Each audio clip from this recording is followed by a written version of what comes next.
remain standing for the Philippine National Anthem, Panunumpa sa Watawat and Muntinlupa March, to be led by Elizabeth Reyna Asentista.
Panunumpaan ng Watawat.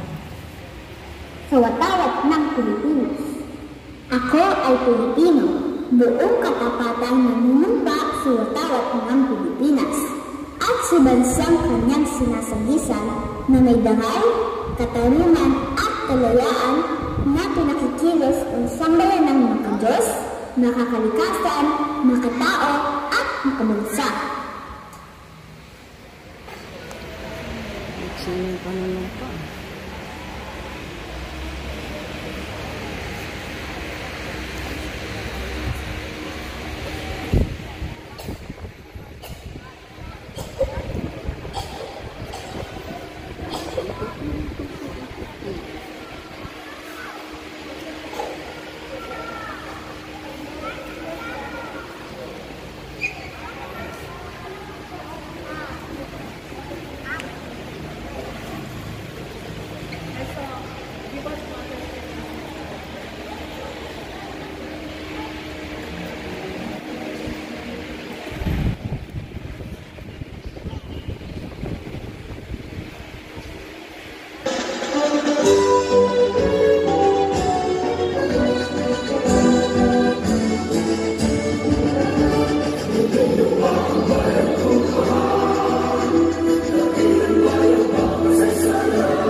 Please sit down.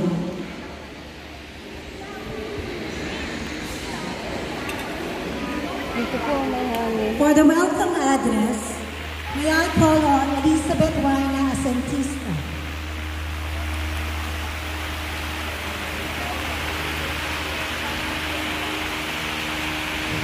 Our beloved guests, parents, our very own teachers, class visitors and friends. A pleasant good morning to you all. Let me convey my warm greetings to everybody for our celebration today. Let us thank God that we reached this memorable day.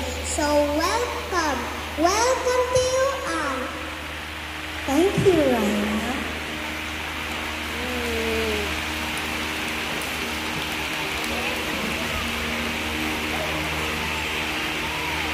Good morning, teachers, parents, students, and guests. Our speaker for this morning is a dedicated educator with over 20 years of experience in the field.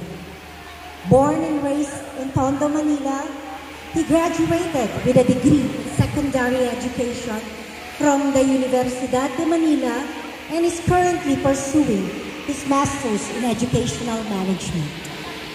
He has made significant contributions to the education sector, including pioneering the International Relations Committee that offers international exchange program to their senior high school students at Taraf Southridge School, where he currently serves as the principal of the afternoon junior high school unit.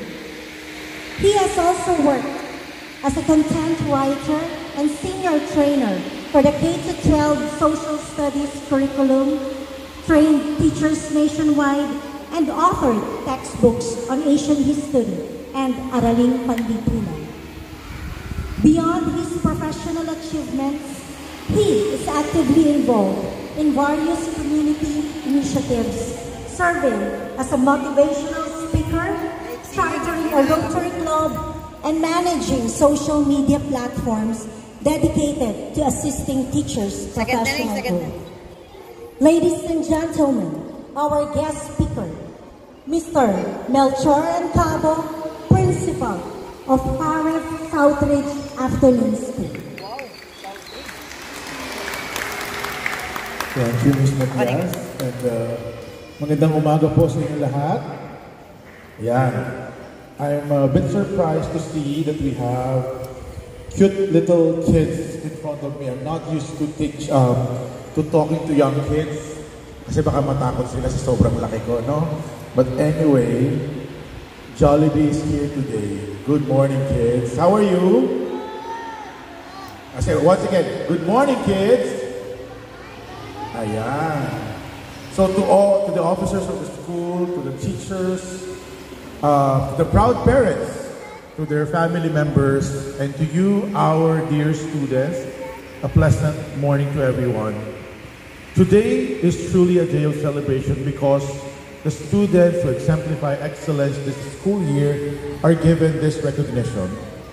Your hard work and dedication, young kids, in your studies truly paid off. I know that there are so many challenges ahead of you, kahit batang-bata pa kayo.